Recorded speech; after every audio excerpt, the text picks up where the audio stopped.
네, 현재 9시 42분 구간 지나고 있습니다. 양시장은 조금씩이지만 그래도 서서히 상승폭이 커지고 있다는 점은 또 긍정적이지 않을까 싶은데요. 이런 가운데서 어떻게 대응해야 될지 작전 타임 가져보겠습니다. 오늘 감독에는요, 토마토 투자 전문의 유성치 운영위원 모셨습니다. 안녕하세요. 네, 안녕하세요. 반갑습니다. 네, 요즘 술 드시는 날들 많으시죠? 아, 네. 뭐 막내들이 좀 잡혀가지고요. 네. 네. 그것도 그렇고 시장 분위기가 좀 그래가지고 주변에서도 좀 그런 얘기 많이 듣게 되더라고요. 주식 사마 전문가들뿐이 아니라 아마 네. 그 시청자분들도 상당히 힘드신 그런 구간 같습니다. 근데 오늘 네. 뭐 결국 또 좋아지는 구간은 또 결국 오더라고요. 경험상. 네. 네. 오늘이 그날이었으면 좋겠어요. 작전명 어떻게 잡으셨어요? 일단 사면 초과로 한번 잡아봤는데요. 네. 뭐 지금 뭐 당장은 좀 그런데요. 네. 아마 12월 달에 지나가면서는 전화위복에 그런 작전명을 쓰게 될 것 같습니다. 네. 그랬으면 좋겠어요. 네. 저희가 체크 포인트를 조금 더 자세하게 살펴보죠. 오늘의 체크 포인트 공개합니다. 네, 유성치 운영위원이 가져온 체크 포인트 3가지네요. 주식 양도소득세 세금 문제 이야기인 것 같고요. 20일 달러 강세. 먼저 이 부분부터 보겠습니다. 첫 번째로 양도소득세. 이 세금 이슈가 좀 묶이면서 최근에 수급을 좀 짓누르는 요인이었는데요. 좀 더 자세하게 알려주세요. 네, 그 뭐 대부분 좀 아실 건데요. 그래도 자세하게는 내용들을 좀 모르신 분들이 많으셔서 제가 그 도표를 하나 마련해서 하나씩 좀 설명을 좀 드리려고 합니다. 그냥 사람이 네, 많이 매겨진 그냥 데더라. 좀 이 정도밖에 모르죠. 근데 자세히 보면요. 그러니까 네. 쉽게 말하면 원래 기준은 이제 거래소 시장 같은 경우에는 50억, 그죠? 그 지분율로는 2% 정도 네. 또는 있거든요. 그러니까 이쪽에 해당되거나 이쪽에 해당되면 이제 세금을 내는 그런 방식이었는데요. 개정안은 이제 평가 금액이 25억 이상만 돼도 절반으로 줄었네요. 네, 그러니까 상당히 많이 포함되는 거죠. 그러니까요. 네, 그리고 지분율도 1% 이상. 웬만한 그 소액 그 소형 기업들은 네. 시가총액이 한 1,000억 이하로 되는 기업들은 솔직히 조금만 사도 1% 넘거든요. 그러니까요. 그렇기 네. 때문에 그런 부분에 영향이 좀 있는 것 같고요. 코타 시장 같은 경우에도 평가 금액이 이제 40억에서 지분율 4%였는데요. 이 부분이 절반으로 줄어가지고 20%에서 2%입니다. 그래서 이 부분이 코넥스 시장 그대로고요. 그래서 이 부분이 아무래도 큰 손들 자금을 좀 크게 굴리시는 분들에게 상당히 부담이 되는 요인인 그쵸. 것 같고요. 또 이 내용을 또 도표를 또 한 개 더 보여드리면서 말씀을 드려보면, 네. 이 내용을 한번 보시면 아시겠지만 현행 세율은 이제 대기업 같은 경우는 그대로거든요. 그러니까 20%에서 개정 세율도 20%니까 별 상관이 없는데요. 네. 중소기업 주식에 대한 양도소득세만 지금 10%에서 20%가 됩니다. 이건 왜 이렇게 한 거예요? 그게 뭐 제가 뭐 정책 담당자가 아니라서 뭔가 중소형주의 네. 변동성이 너무 많고 막 네, 약간 그쪽에서 이런 손 큰 타는 것 손들이 좀 때문에 이렇게 그랬겠죠? 많이 투자를 하고 있다 보니까요. 그런 쪽에서 약간 이쪽으로 좀 비중을 좀 높인 것 같아요. 코스닥 쪽이 좀 대상인 것 같고요. 네. 그런 쪽으로 좀 집중을 하는 것 같고 또 이 문제가 또 뭐냐면 이걸 올해 안에 팔면은 또 여기에 해당이 안 돼요. 네. 올해 안에 팔면은 그쵸. 이제 해당이 안 되는데 내년 1월 1일 이후로 이제 매도를 하게 되면은 세금. 1월 달부터 3월 달까지는 면제해 주는데요. 4월에서 12월 달 기간 동안에는 또 그걸 세금을 매기게 됩니다. 그러니까 한마디로 올해 안에 팔지 않으면 일단은 이 개정되는 세법으로 적용되기 때문에 네. 웬만큼 한 20억 이상 이렇게 투자하시는 분들은 걸려든다고 볼 수 있거든요. 그러니까 그런 부분에서 약간 예민한 분들, 왜냐하면 고액자산가들은 그런 공개되고 세금 내는 부분에 대해서 상당히 예민하거든요. 그쵸. 그렇기 때문에 일단은 팔고 보자는 식으로 가고 있고 연말 쉽게 말하면 연말까지는 안 들어온다고 봐도 될 것 같아요. 네, 그리고 폐장일 이틀 전에 이제 그죠 기준일이니까 네. 그 기준일 이후로 이제 들어온다고 봐야 될 것 같고요. 들어오더라도 예전보다는 또 적극적으로 안 들어올 것 같아요. 그죠? 이 금액이 한 절반 이하로 줄어가지고요. 그렇다 하더라도 제 판단에서는 최악의 상황은 12월이라 보는 게 맞는 것 같고요. 아마 12월 말 지나고 연말 그 12월 29일부터 연초가 되면 네. 이런 내부적인 그러니까 우리 국내 내부적인 수급적인 문제는 좀 해결이 되지 않을까 하는 생각을 가지고 있습니다. 저는 개인적으로 약간 화가 나더라고요. 막 언제는 주식 부양한다고, 막 주식시장 부양한다고 막 풀어주다가 갑자기 또 이러면은 뭐 이러라는 건지 저러라는 건지 좀 뭐 헷갈려서. 전방위적으로 이제 세금을 네. 계속 좀 인상하는 방향, 그러니까 주식시장뿐이 아니라 다 지금 그런 그러니까요. 방향을 가다 보니까요. 주식 투자자 입장에서는 상당히 좀 난감한 것 같아요. 맞아요. 왜냐하면 또 요즘 미국 그래요. 금리 인상과 맞물려 있다 보니까 더 국내적으로 좀 수급이 꼬여 있다고 볼 수 네. 있겠습니다. 이번 두 번째 체크 포인트 보겠습니다. 22 조금 지난 이슈 아닌가요? 네, 이걸 제가 그냥 유가 하락으로 하려 하다가요. 네. 뭐 비슷한 내용 같은데 꼭 이걸 묶어주세요. 그 내용을 말씀을 좀 드리면 네, 그러니까 네. 안 좋다기보다는요. 왜 22가 경기 부양책을 저렇게 조금 실망스럽게 내놨을까? 거기에 포인트를 좀 잡아봤는데요. 네. 결국에는 지금 보면은 기간만 연장을 했고, 그죠? 금액은 똑같고, 네.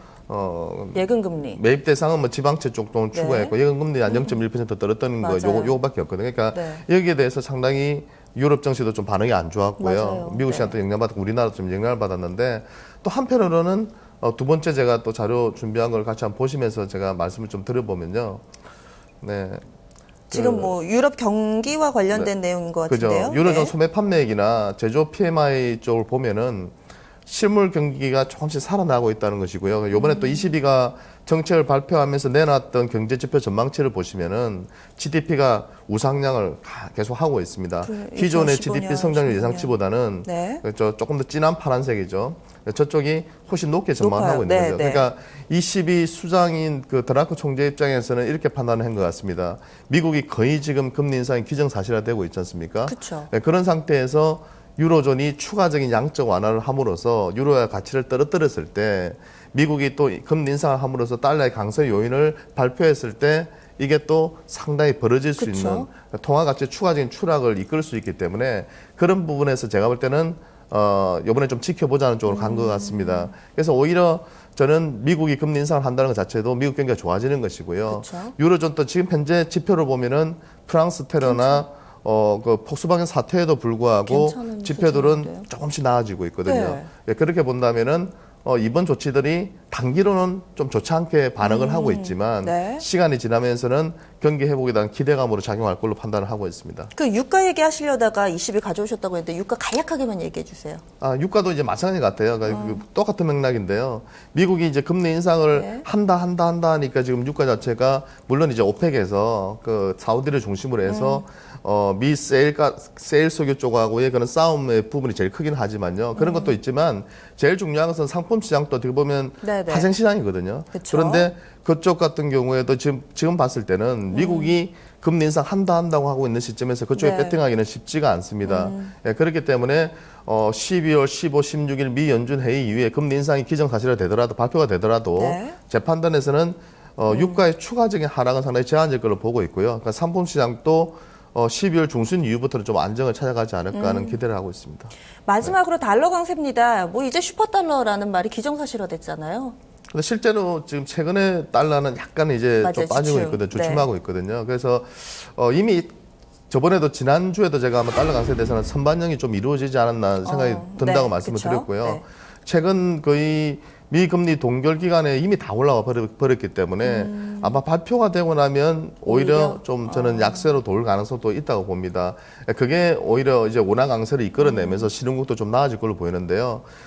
신흥국 같은 경우에는 그동안 네. 3조 2천억 달러라는 어마어마한 돈이 들어와 지금 있습니다. 맨 위에 있는 표네요. 네, 그러니까 3,300조 이상이 들어왔다 보니까요. 이 돈이 우리나라만 도는 건 아니고요. 우리나라 같은 경우 솔직히 많이 도는 건 아니고요.